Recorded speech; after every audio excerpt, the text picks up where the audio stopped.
Well, cool.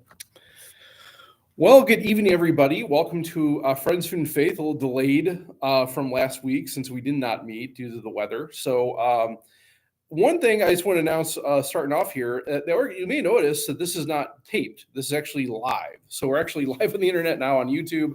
And also, if you'll know in the description of this video, I put a link also to a Google Meet link. So in other words, if you want to just join us from home and maybe don't want to venture out in the cold and the night, now we have an opportunity to actually go on the computer, on your phone, and actually join us virtually. So that makes it, if you have a question or whatever, and maybe you're watching along, you've been watching for a while now, and that's great. We thank you for that.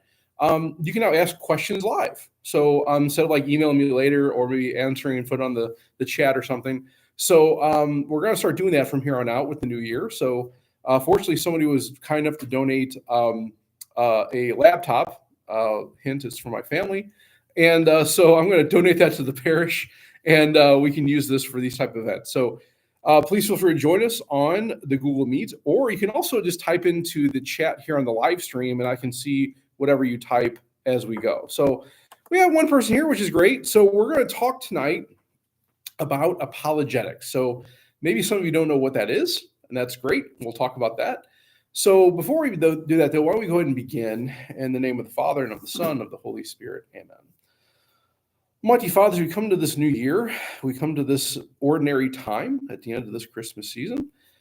We ask for your blessing upon us so we may grow in our discernment, our openness to your guidance, openness to your wisdom, openness to your knowledge, and to the faith that only comes from you. Help us to receive well what you want to give us so we can use those gifts for the benefit of other people around us and the glory of you and your Son. We ask this through Christ our Lord. Amen. Father, Son, Holy Spirit. Amen. Great. So maybe it's good to start off with definition. So sometimes we hear the word apologetic, right? And we think of actually like someone asking for forgiveness, right? I want an apology because I've been offended, and so you owe me an apology. But that word actually is derived from another word, which comes from Greek, right? And the actual Greek word, the root of it is poly. So poly means like not many. So if we think about it, what apologetics means is meaning kind of like a one direction, a one source, maybe even like a one God. But literally what it means is to defend, right? So when we talk about apologetics, what we're talking about is defense, an argumentation, so to speak. Now, even that sometimes have some negative connotation. So when you think of things like arguments, we tend to think of like, either like maybe physical fights, maybe we think of like emotional interactions, maybe we even think of like maybe if your family's anything like mine, maybe mom and dad fought, and that was sort of like kind of an argument, right? They may again not in the fisticuffs or physical, but they would maybe start throwing barbs at each other, right, and have kind of like that back and forth. Well, an argument, primarily speaking, is directed towards our intellect, right? So it's actually a rationale, it's a reasoning, right? So a true argument, a true defense is based on reason because we as human beings are given this great gift of intellect. And intellect is meant for the use of good, right? Primarily, we as Christians understand that intellect is given to us as a faculty of our soul that comes from God, and it's used to glorify him and then also for the service of other people, right? So it's important that we kind of talk about these things because we probably tend to find that we do apologize all the time, right? And so what that means primarily is that like we may see that maybe even in our natural lives, like with our children, maybe with our spouses, with our parents, maybe at work or at school, so maybe we might see this like in we maybe think about primarily about argumentation when it comes like things like the law, right? So if you have a good lawyer is actually someone who actually is a good apologist. Someone can actually put up a good argument, a good defense for their position, right? Now, we're going to try and break this down into like about an hour of something that takes, like in seminary, we study things called like logic and philosophy And those are 2 years courses, advanced study courses, right? So we're going to try to condense 2 years of theology, a seminary study, into the next hour. So bear with me on that respect, right? So you might have some questions, that's great. And you can email me, you can always, call, you can always respond back or put in the chat or whatever. But argumentation primarily is dealing with evangelization when it comes to the Christian perspective. So we can't love we don't know. And we as Christians, as followers of Jesus, are called to not only know the faith and keep on growing in our knowledge of the faith, because we're never going to know it all, right? But we can, based on what we have been given and have understood, use that to bring others along with us, right? So we talk about primarily like evangelization, we're talking about the spreading of the faith, right? And sometimes we find that a lot of people feel uncomfortable talking about the faith because there's a lack of knowledge in it. But primarily, if we're living lives of virtue, living lives according to God's law, we tend to develop that in our lives. And sometimes it's hard for us to make argumentations, differentiations based on our actions, on our values, on our faith that we can actually promote to others, right? And especially in the United States, we've kind of fallen in this situation where we think that, well, our faith is mine, and I don't want to push my faith on anybody else, and we're not really saying that's what we're meant to do here. What it is meant to kind of engage with people in a rational way to describe what our faith is about, right? And so in that way, it's not pushing our faith on others, but there may be an instance where someone comes to you, and maybe if you're living a good life, and says, I've noticed you had a lot of great joy, have a lot of happiness. What's that all about? What makes that tick for you, right? And if we don't have a way of explaining that, that could fall flat, right? So this is kind of what apologetics is meant to do. And there are plenty of YouTube videos out there that have great apologists. Some people that really kind of defend the faith and look at these different things. Sometimes they get kind of wrapped around the axle about certain things and maybe get lost in the trees for the forest, so to speak, right? So, and we need that. We need people to kind of get down to the minutia and kind of help explain certain things and certain perspectives. But primarily speaking, some of these videos, they can get really kind of inside Catholic baseball, and that's fine.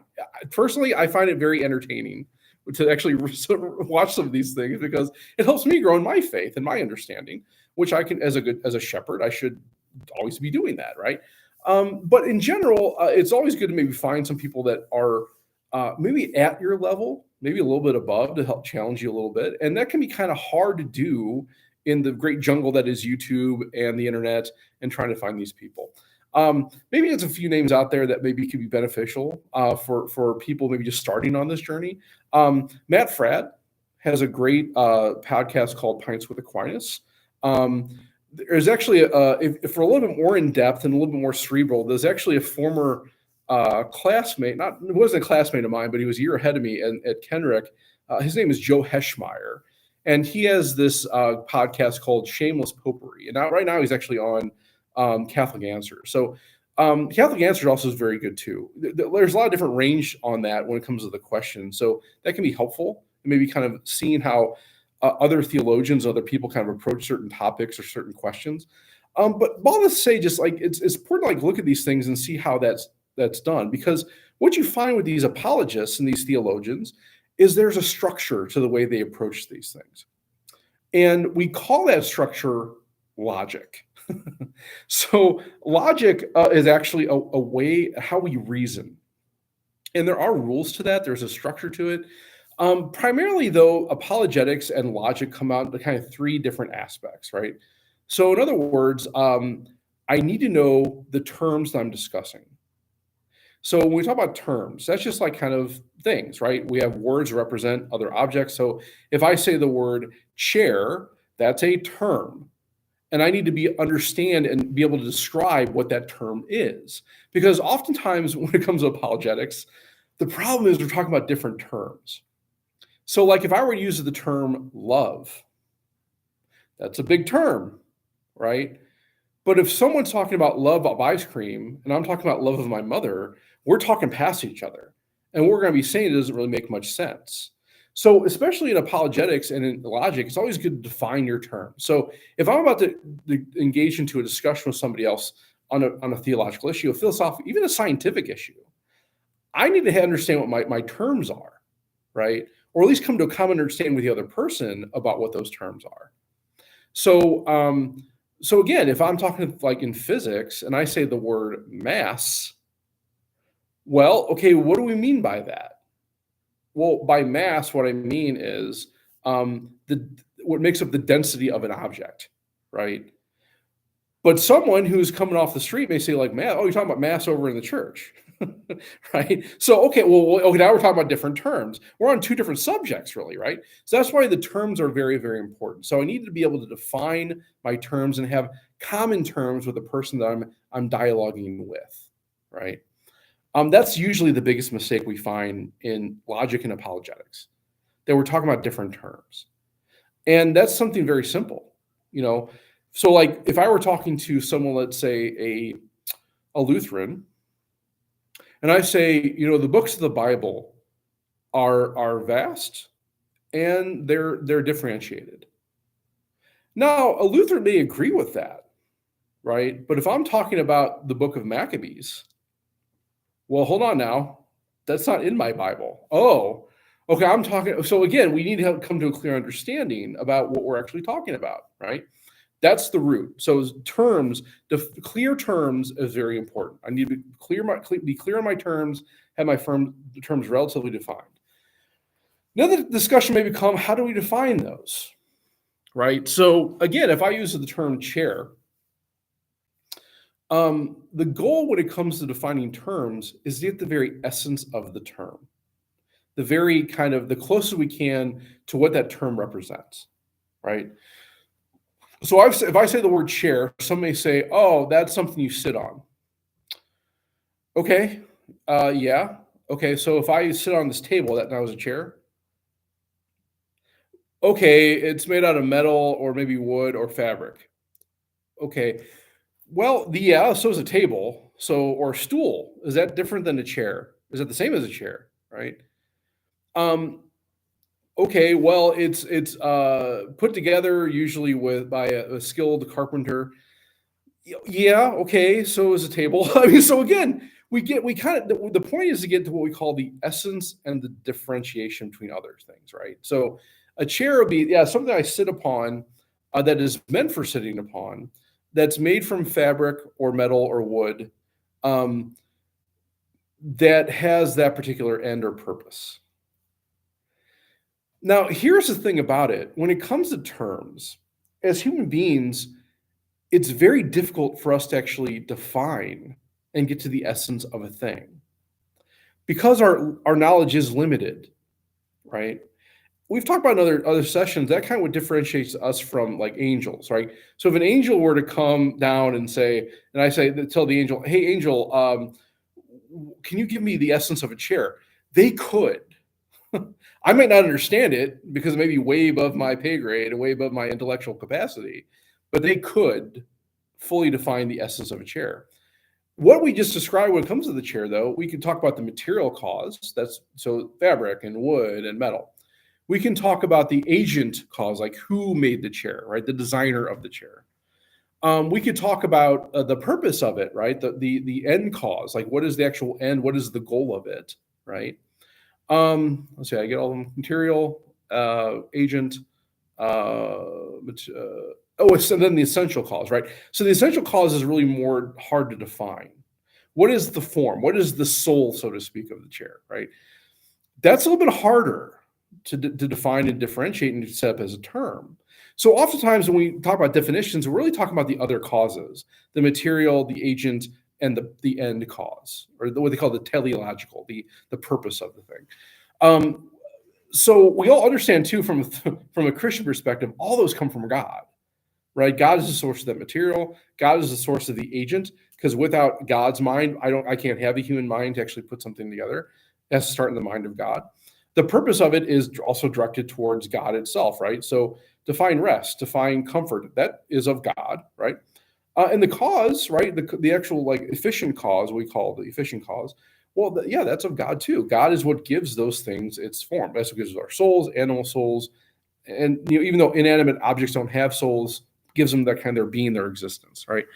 So ideally, we're talking about is sort of like a kind of genre with a differentiating factor when we're talking about terms. So if I were to use the word human, well, there's a lot of different ways we can define human. There is a biological way we can define human, right? So Homo sapien, right? Um, it's interesting that Homo sapien just means same wisdom, right? That's actually what Homo sapien means from the Latin into English. The wisdom is from God, right? So in other words, we're made in God's image and likeness. We're of that same image and likeness. There you go. Hey, we'll learn something new every day. There's philosophical ways we can actually say what a human being is. I'll ask my audience here. Do you know, for instance, John, how do we define a human from a philosophical standpoint? An act may be very human. For what, for instance? Kindness. Okay. Sending a letter for somebody who lost a family member. You send them that's being very human. Communication. Communication. Okay, so humans communicate, right? They tend to write. They have an alphabet. We would say that that is a faculty of the intellect, right? And not just any a rational being, right?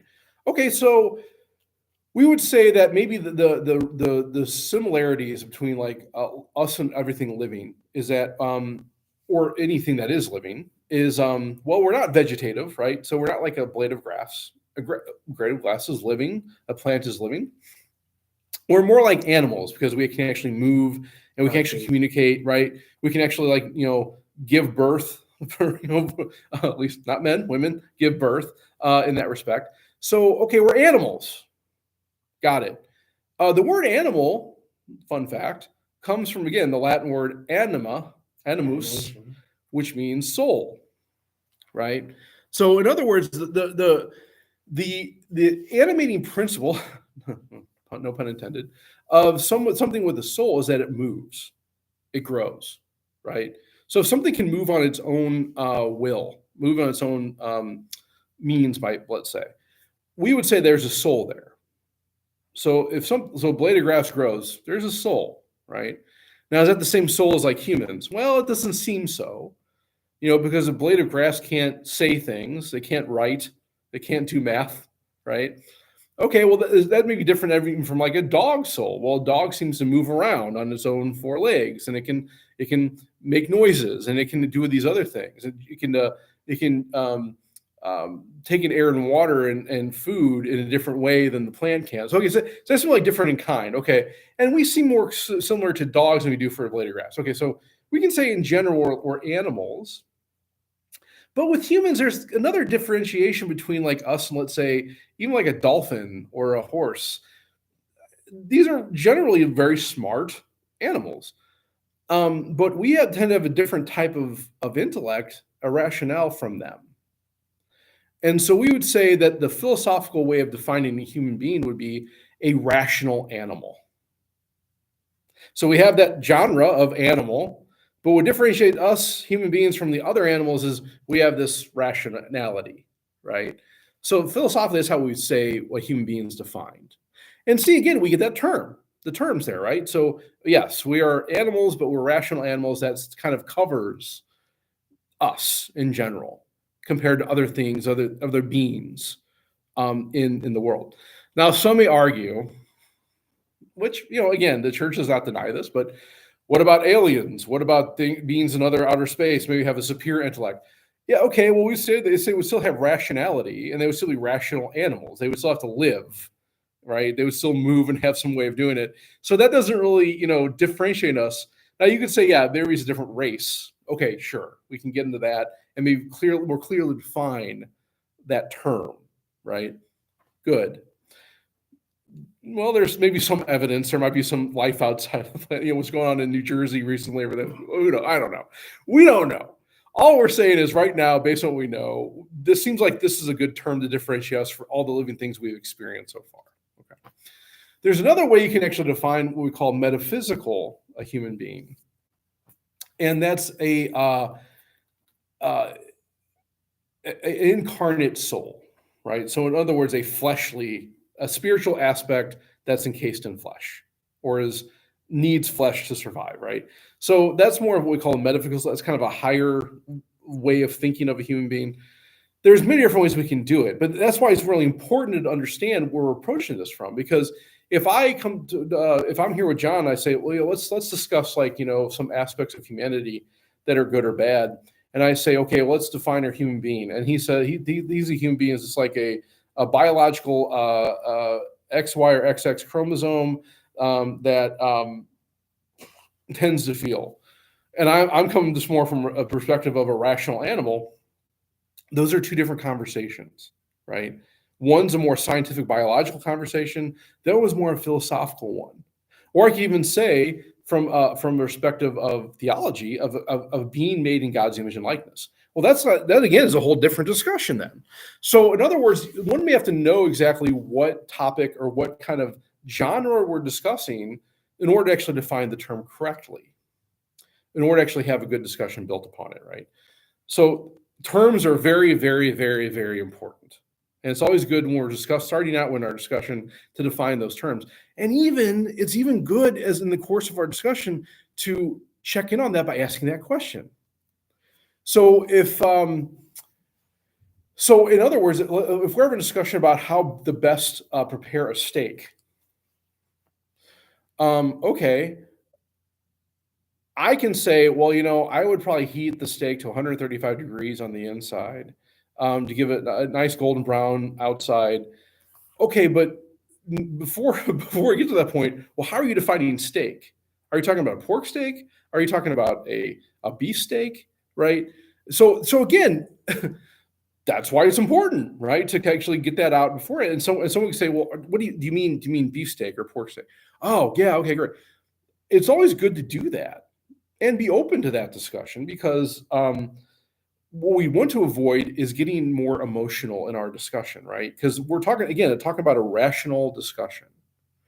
And so sometimes it's hard for us to do as human beings because emotion is part of who we are.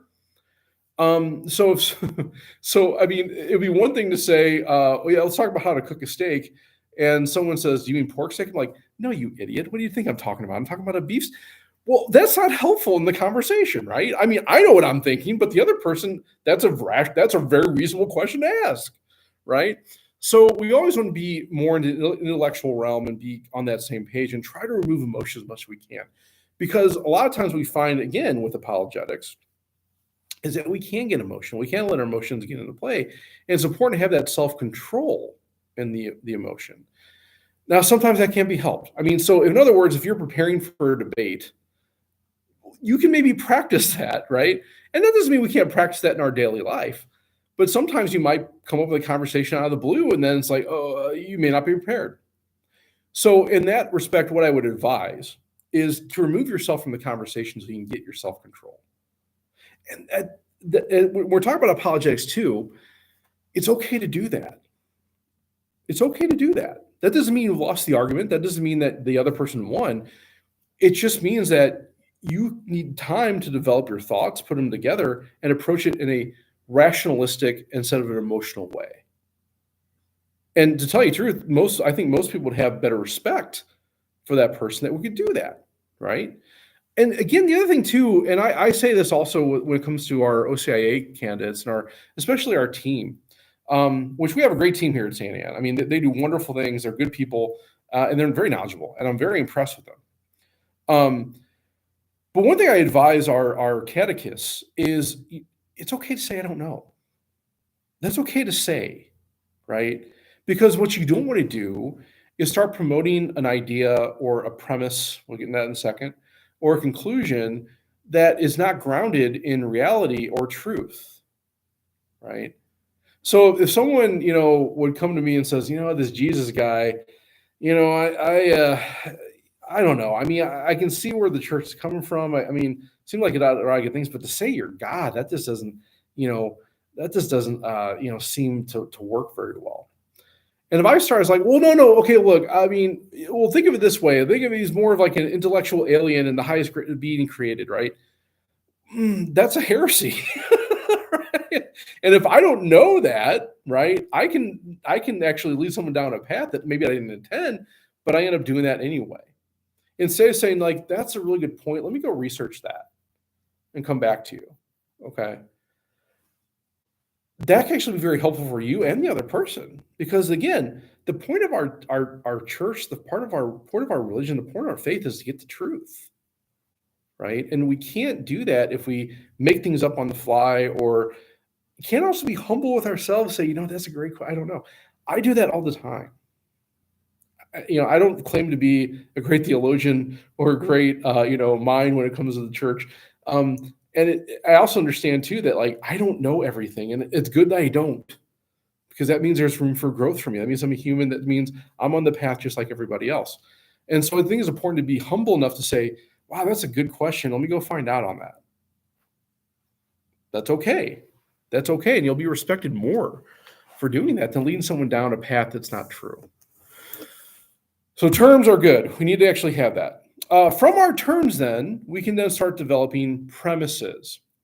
So premises are kind of these statements based on the terms, and premises are either true or false. So we're talking about, truth, right? So those can be very interesting, right? Because we have to actually know they're true to make the statement. So, in other words, if it's wet outside, right, I can make this true statement. It's wet outside, right? That's true. What do I mean wet? That's something that is drenched in water, right? That's a wet thing, right? Outside meaning anything that's outside the four walls of a structure, right? Okay, we defined our terms. Good. It's wet outside. That's either true or false, and that's evidentiary, right? So in other words, I can go out there. If I touch the ground and it's dry, I'll be like, "What are you talking about?" Or if the sun is out and it's been out there all day and it's been 100 degrees outside and there's just not a cloud in the sky, you can say, "Well, wait a minute. What do you mean?" Your terms are defined, but your premise seems to be untrue. So a lot of that's based on evidence. Now, there's different ways we can do that. But also the struggle sometimes when it comes to the premises that we tend to maybe fall into fallacies. What do I mean by that? Okay.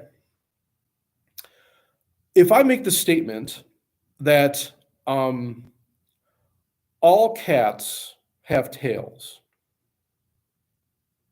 is that a true or a false premise? Okay, John said false. Why, John, is it false? Aren't they're tailless cats? right. We have evidence that, but also, what if own them? What if a I've cat? Seen them. Right. I've seen tailless. Or let's say, what if a cat got into an accident and lost their tail? They no longer have a tail. That's not all of them, right? Yeah. Right. So in other words, when it comes to like those, that's again why the terms matter. The term "all" is universal, right? So if I make a statement that all, I better be absolutely sure that I am true about that. So to that point, let's go with theological bent on this. All angels are immaterial. Is that a true or false premise? Now, somebody asked a very interesting question right now. What do you mean by angel? What do you mean by immaterial? Because that'd be good to do, right? Good. Okay. Well, by angel, what I mean is a being that is made by God that has a particular role and existence for a mission. Okay. That is an intellectual being made by God for a particular purpose, a particular mission. Because the word angel does mean messenger, right? There's different ways you can explain that, right? So if someone say, okay, well, I think we're clear on that term. What do you mean by immaterial? What I mean by immaterial, I mean that it's something that cannot be sensed experientially or bodily. Okay, I think we have that defined. Is that true? How would we know? Good. Because what evidence do we have? Well, we do have evidence of angels, right? There's evidence of that in Scripture. There's evidence of experience of people in reality, right? Okay. They've never actually interacted to the point where they were touching. Now, there's one exception to that. We were told in the book of Genesis, that later in Israel, Jacob's life, he wrestled with an angel. Now, that's an interesting story, right? So it actually happened. Well, again, is this a metaphor? Is this a literal height that happened? We're told that this is the point where Jacob's name was changed from Jacob to Israel, right? Because Israel means one who struggles with God, right? So was it even an angel? Well, some theologians posit actually was Jesus. But at that point, Jesus also would have been immaterial because Jesus didn't have a body until he was born some, 4,000 years later, right? So, okay. Well, again, I think based on the evidence we have, we would say that angels are immaterial. Without any other data to say otherwise, we could actually make that claim. Now, but John, you brought up a good point. If we don't know for sure, though, can we actually truthfully make that statement? Well, maybe that might change then, right? If there's evidence to say, well, actually, we've had some angels that have what about the Nephilim? I mean, the angels, kind of interacted with humans and had children. Don't you need a body to do that? Well, that's a good point. That's a good point. I don't know. I mean, is it possible these Nephilim children were conceived the same way of Jesus, but then, does that make the Annunciation that special? It gets into some very hairy points, right? And you can very easily fall into heresy, right, with that. So maybe we could say then, well, many angels are immaterial. Okay, that seems a little more aligned with what we know, don't we, right? Because even if there's doubt about certain aspects, we can maybe reduce that term to something we can actually say truthfully, right? Okay, so many angels are immaterial. Good. Okay, can we agree? Is that true? It seems so based on the evidence that we have. Okay.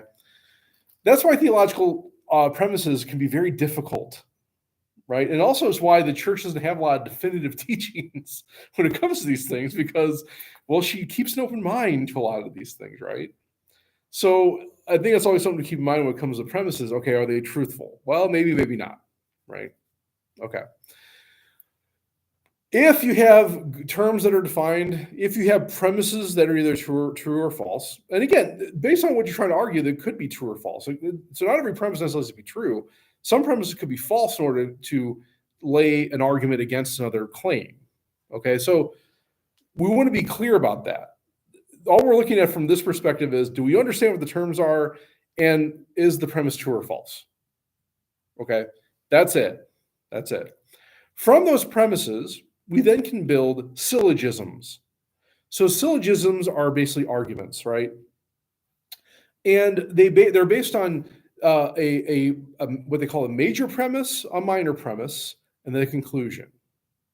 So what does that look like? Okay, well, let's go back to it's wet outside. Okay, let's say, well, snow was falling all this week. The snow has not melted, therefore it is wet outside. Okay, so we see kind of a structure here. All right, so snow has been falling all this week. This week, the snow has not melted, therefore it is wet outside. Is that what we call valid syllogism? So for a valid syllogism to be a thing, your terms have to be understood, the premises need to be true, and the conclusion must flow from those premises. Makes sense, right? This makes sense, right? So in other words, okay, maybe let's go like a little bit deeper into or a little bit more simple than this. All dogs are mammals. Mammals all give live birth. Therefore, dogs give live birth.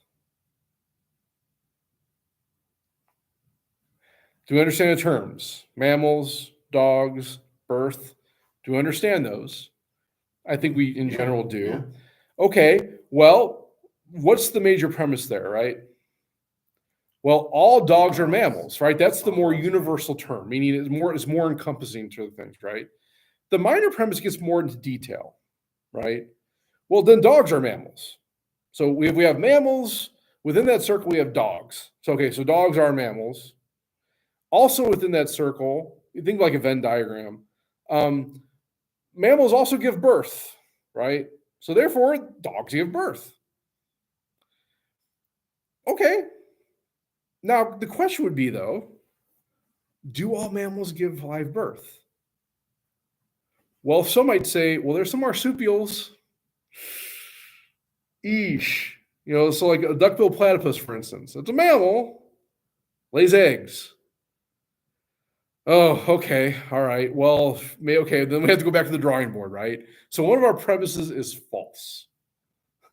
There's mammals. Right. Yeah. So, okay. All right. Yeah. So you get more particular, right? So, well, your term is a little wrong too. You're talking about all mammals. Well, all male, all female mammals. Oh, yeah. Okay, fine. So again, that's where the case of logic and apologetics goes down to the minutia, because you can go back and forth and look at these statements. Okay, well, that doesn't seem quite right. We have to go back and amend that, right? So that's why it's also important to be very humble. Because if I say nope, no, I don't accept marsupials as mammals. Well, based on what? I mean, you have to have a good reason then to back that up, right? You have to get some data to back that up. Or even we see today, well, not all female mammal. I mean, we're getting that's a very interesting discussion we're getting in today, right? Well, what do you mean by that? So you can see how this can be very complicated and get kind of complicated quickly. So if we go back then to even our example of, okay, snow makes the ground wet, right? It was snowing today, so therefore the ground is wet today. Okay. Well, is that so? We look at those statements. We're saying again. We look at like how we're defining that. Like, well, all snow makes the ground wet. What if it doesn't fall on the ground? Okay, all right. What if I say some snow makes the ground wet? Okay, maybe that's a little better. It's been snowing all day. Some of the ground is wet. Okay, that kind of flows a little better, right? Because we're kind of understanding our terms a little better. There, we have true statements that are involved there, and that the validity flows from the other two statements, right? So, yeah, because we can't say all the ground is wet, and we can't even say that the ground is wet because of the snow. What if it were raining before the snow happened, right? So again, these things can be kind of discussed and debated and kind of picked apart in many ways. And oftentimes that's how you come to more truth and better statements, better conclusions, and better terms. So if we apply that to maybe like apologetics when it comes to things like the faith, right? That's why it's important to understand what our terms are. Okay, so if we say that Jacob wrestled with an angel, angels are immaterial beings. Jacob wrestled with an immaterial being.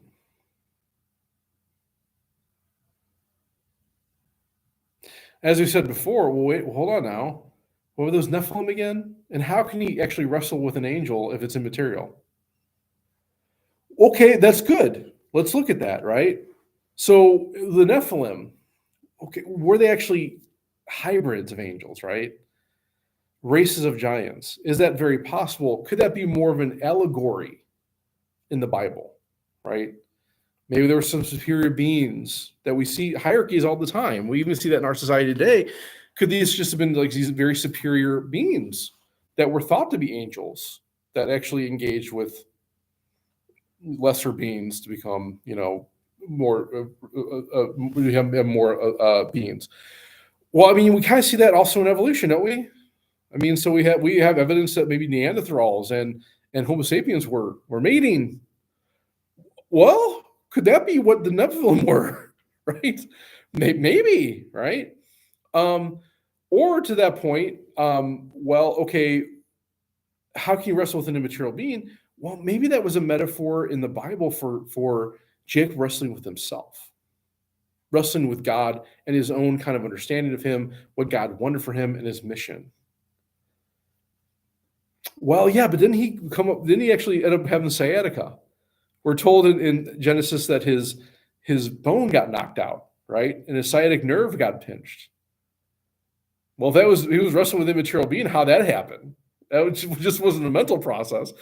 Well, maybe it was an extreme, maybe it was a very in-depth mental process, right? So again, the apologetics here are trying to back up these statements that we're making with other rational conclusions and rational statements. That makes sense, right? And we could even say, well, we're talking things about God. Well, God does have the power to bring about what could be feared to us as material, even though he himself is not material. Because he's above this kind of world and these things that we experience, right? Okay, so how do we make that into syllogism? Well, God is omnipotent. One that is omnipotent has full control. God has full control. God can make things appear to humans that aren't there, that don't have any material, right? Angels have no material. God made angels appear to human beings. So you can keep on doing this farther and farther and actually have multiple syllogisms back each other up to actually come to these conclusions that are rational, that are valid based on those criteria. So that's kind of basically it. We have terms that are defined that we can understand. We have premises that are true. Maybe they're false. And maybe an example of that might be, well, there's a difference between being false and negative. So maybe I should rephrase that. Again, coming back to another syllogism. Premises need to be true in order for the syllogism to be valid. Okay, so now a premise can be negative, but that too has to flow into the conclusion of the syllogism to make it valid, right? So you could say like, not all mammals give live birth, right? Marsupials, duckbill platypuses do not give live birth, right? So some mammals platypus or some mammals are platypuses. Okay, yeah, I mean that's not really saying anything though, right? I mean, so in other words, that doesn't really get you anywhere as far as that argument is concerned. But you can see how there could be a negative aspect of that too, which can flow and then be a valid argument. What you want to avoid is like circular reasoning. So like we see that when it mostly comes to like terms, like what we call nominal terms. So in other words, we see this a lot of times in debates about transgenderism. So a woman is someone who feels like a woman. Well, okay, you're using two terms in the same premise that mean the same thing, right? So this person feels like a woman, therefore they are a woman. Well, that's circular, right? You don't get anywhere from that. You have to really understand and define what a woman is then in order to actually get to any conclusion on that. Same thing with men. A man is anyone who feels like a man. Well, okay, what do you mean by man then, right? So, well, a man is a rational animal. All right, so a rational animal is someone who feels like a rational animal. Well, that still doesn't help us any, right?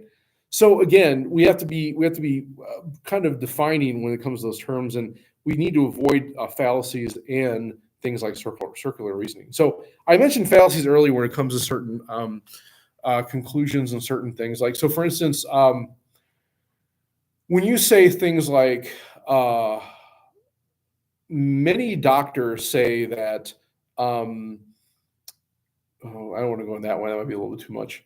I'm trying to come up with these premises on the fly. So if we said that many doctors say that taking your arm off can be a good thing health-wise, this person took their arm off, therefore they're in good health. Okay, that may be true, right? So in other words, that does flow correctly. And so you can see where there could be some truth value either way.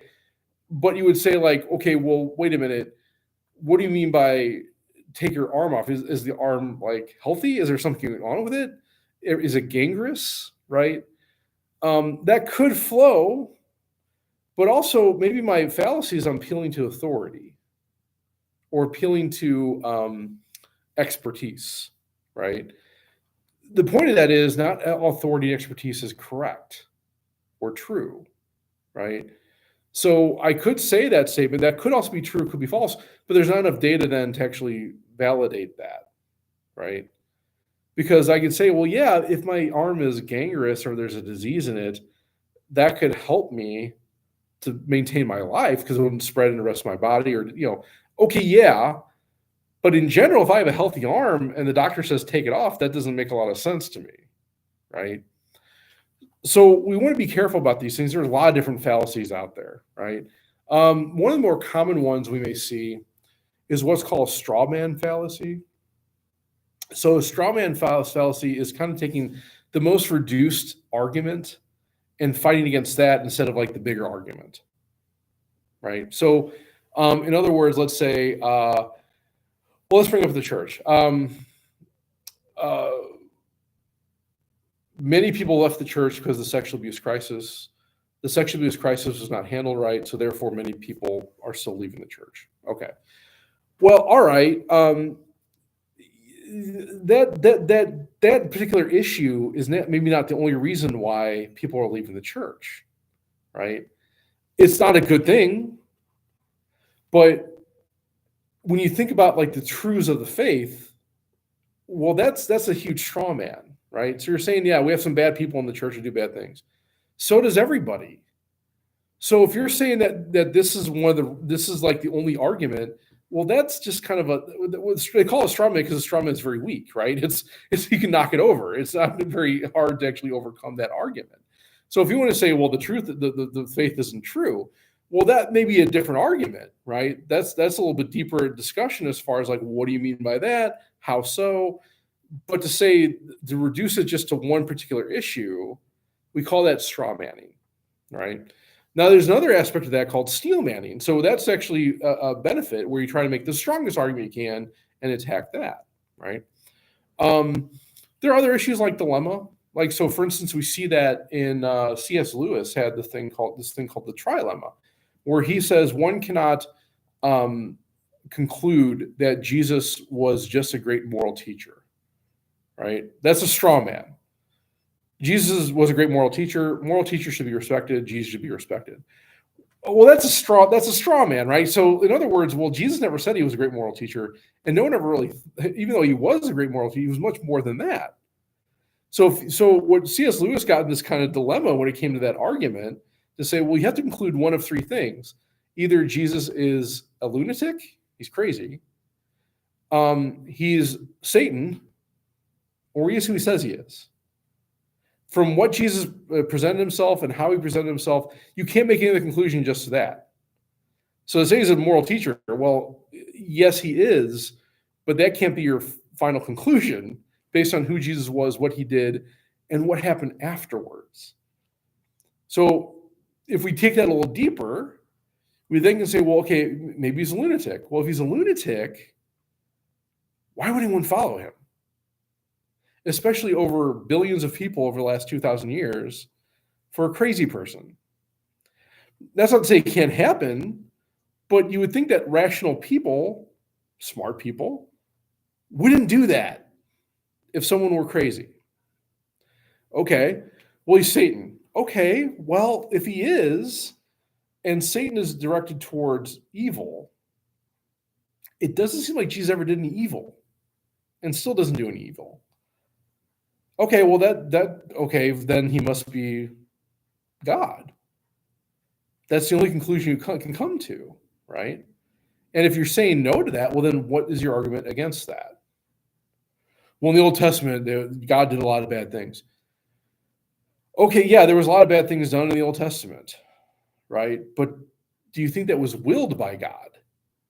Or did God allow it for some other reason? Well, what other reason could there be? Well, he was having a chosen people, was trying to save this people and save the world through this people. So maybe he allowed these certain things to happen so that people could survive and bring about something better. And also, if we believe that God is, truly merciful and truly loving, he would not have condemned those that were suffered or died and left them in their turmoil. They too would have had a chance of salvation.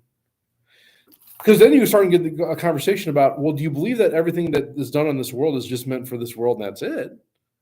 Or do you believe there's something beyond this world? That opens up another discussion, right? What evidence there's something beyond this world? Well, we do have Jesus, who came back to life and resurrected and kept on telling us this is where you're directed towards. And if he truly is God, then he can't lie. And he would always want to do that for our benefit. Well, then why do you tell us fully what it's all about? Because we are limited in our human knowledge. You probably couldn't be able to comprehend that. Our heads would explode, right? The same reason why Mary was the only person to say yes. If anyone else without sin said yes to that mission, they would have died immediately. They couldn't have contained that much grace, that much power. Couldn't have happened. Okay, well then, what good could possibly come from all this? Well, again, we talked about the something's direct towards life. But not only do we have Jesus as that example, but also there have been personal revelation of saints of certain things. So yeah, nobody's actually come back in a mass media type standpoint and said, here's exactly how it is. Well, and that wouldn't make sense if they did, because we couldn't comprehend that anyway. So again, we always have to look at these things and come up with the argumentation based on the terms, the premises, and then the conclusions and the syllogism we make from those things. Good. So I think that was a little less than an hour, so I'm actually pretty proud of myself. Any questions? So that's why it takes a lot of study to get these things right. I mean, we have to understand what we're actually talking about too, right? So we can actually have that back and forth. Yeah, it does. The more you can retrieve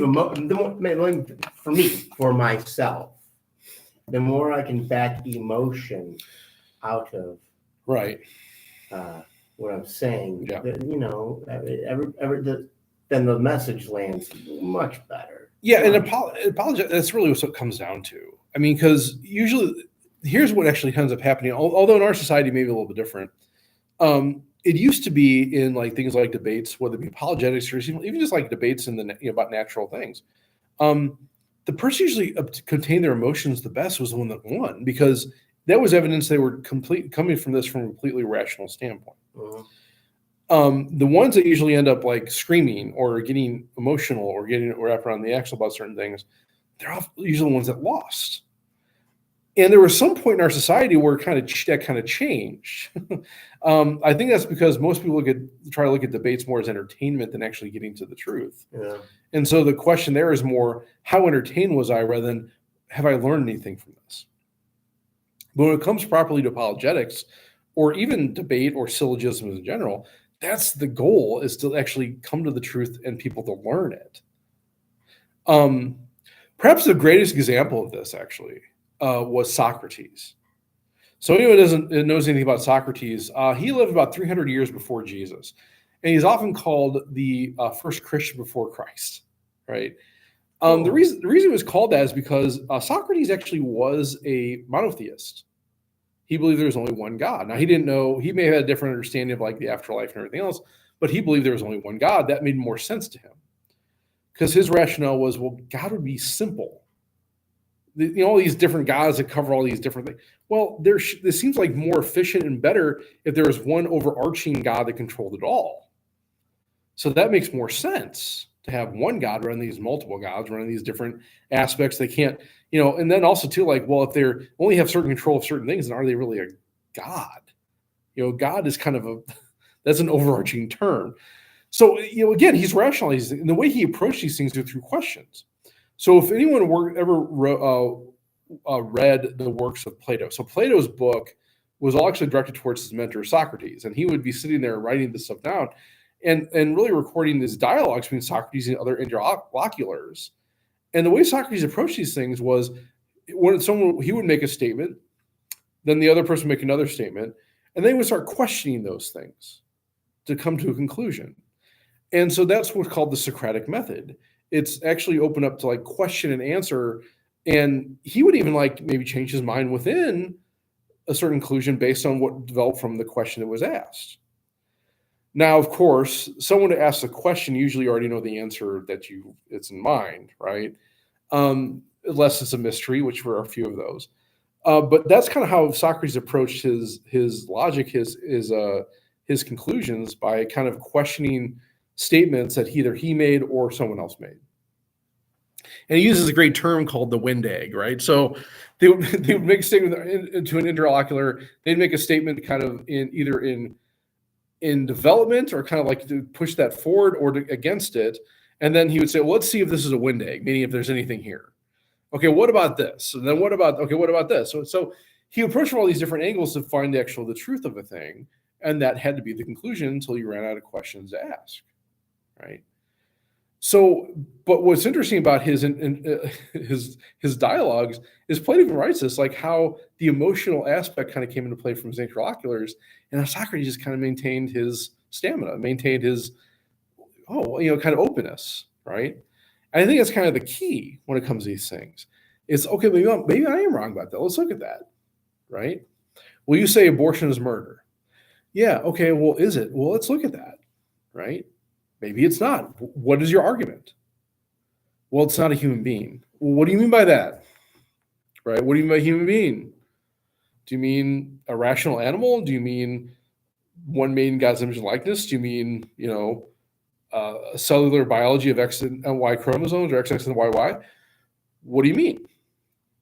Because I don't think, however you define the human being, you would say, okay, well, if it's a human being and you're taking that human being's life, how is that not murder? Right? Well, it's just a clump of cells. Okay, what clump of cells? Well, just these amorphous cells that can change into anything. So, in other words, if you let it go, it's going to become a goat?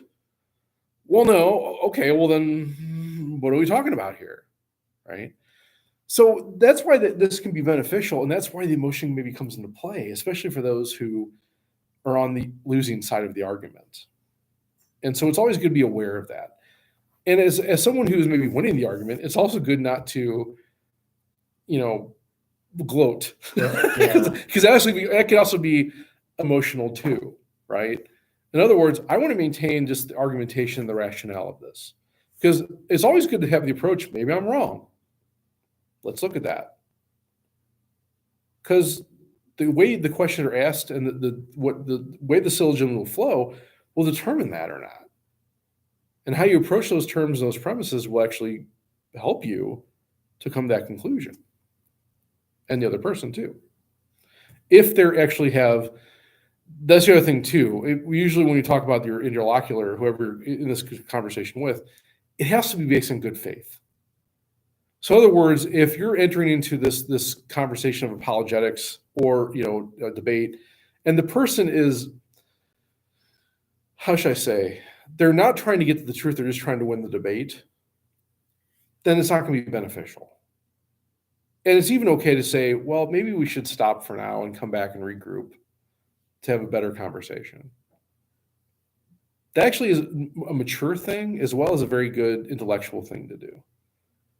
Because you're never going to win. First, you're never going to win. You're never going to convince the other person. And you're often maybe come off as a bully when you make them look foolish, right? So being aware of your opponent's intention, if you can, is good. And also being aware of the situation you find yourself in these moments can be good, right? Because if someone's just trying to trap you, well, what benefit is that? If you're only coming to the truth, let's look at that, right? And if you do find yourself trapped in a dilemma, there's different ways you can get out of that.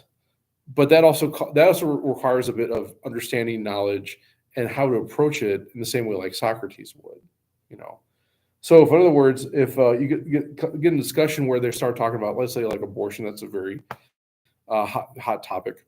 And someone says, well, it's just a clump of cells.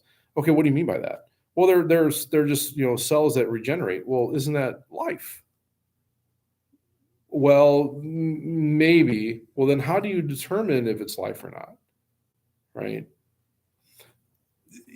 So there's a great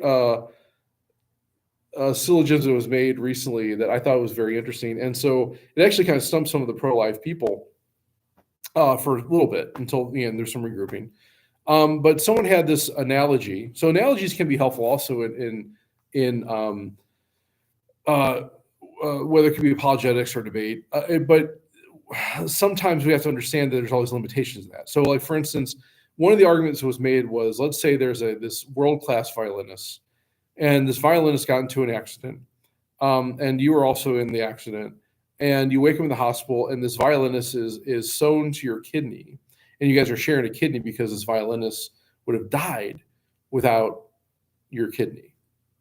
So the argument is, do you have the right then to take this person off your kidney and kill them, or give them life by having their kidney, right? So the answer to that, morally speaking, is you do have the right to take your kidney back and use your own kidney, right? It's your kidney. Well, then the argument, well, why not with a child, right? So in other words, you have another person that's using this space that's yours. So what right does that being have to that space that's yours?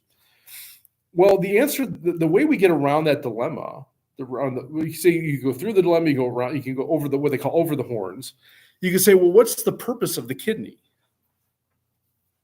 Well, the purpose of the kidney is to bring out poison in your bloodstream and put in the waste, and so that's the purpose of it. Okay, well, is there any other solution to this other than using my kidney? Well, yeah, I guess we could have another donor. And okay, all right. So yeah, maybe in charity, I would say, yeah, I keep on using my kidney until we find somebody else. What's the purpose of the uterus? Well, the purpose of the uterus is to nurture life as it grows. Yeah. So in other words, the uterus was made for that child. That was the purpose of the uterus. That's not the purpose of the kidney. There's a difference in kind between those two organs, right? So one's purpose is to filter out toxins in my bloodstream. The other purpose of the womb is actually nurture life within for that child that was created. So there's a difference there between those two things, right? So yeah, I mean, so the question there, can you terminate the life of the violinist? Well, I mean, yeah, morally speaking, yeah, you could, because that person, the kidney, is for your own bloodstream. Now, again, in charity, though, we would say as Christians that, well, I understand this, and if there's another way we can do this, well, that's the only way we can do it. Well, provided there's no other way, maybe I can say I can live this life in sacrifice for this person, right? That would be the Christian thing to do, right? That's what we call heroic virtue, and that's what saints are made of, and we're all called to that. So, okay, you can make that argument, right? But again, we always want to hold that's different organ, and it has different purposes than what it is. I still wouldn't terminate the life in the womb because even though that womb is yours, it's not meant for you. Well, the kidney is meant for me. That's a different status when it comes to those things. So yeah, we always want to be kind of, and that's why study, understanding these things, learning these things to be very helpful, and that's why we kind of started Friends Student Faith. That's why we really kind of started By the Father, is that people can kind of grow in that understanding, and hopefully that's been helpful. So that's all I got for tonight, though. Any other questions or comments, concerns, or heresies? No. Wonderful. All right. Well, guys, we'll see everyone hopefully next week for Bother the Father. That'll be next week on the 21st here at St. Anne. We'll also have this set up again. So if you want to, come in from home and just get online, that's fine. Or just talk in the chat. We'll make it work. Well, everyone have a good night. Hope you see you next week. God bless. Cool. Thanks for